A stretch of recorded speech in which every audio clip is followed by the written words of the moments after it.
அனைவருக்கும் அன்பான வணக்கம். தினம் ஒரு திருக்குறள். ஆற்றின் வருந்தா வருத்தம் பலர் நின்று போற்றினும் பொத்துப்படும் அப்படின்னு என்ன அர்த்தங்க?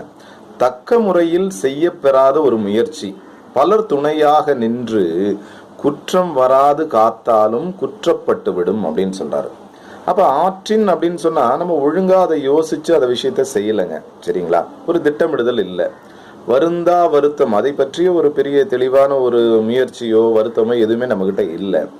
அப்ப அப்படி செய்யப்படுகின்ற விஷயத்துக்கு பலர் நின்று, நமக்கு நிறைய பேர் ஆனால் சப்போர்ட்டுக்கு வராங்க, பலர் நின்று போற்றினும் நம்மளை பாதுகாக்கணும்னு நினைக்கிறாங்க.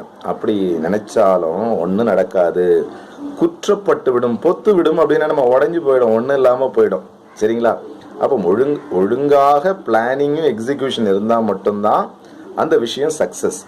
எவ்வளோ சப்போர்ட் சிஸ்டம் இருந்தாலும் அதை காப்பாற்ற முடியாது. நன்றி.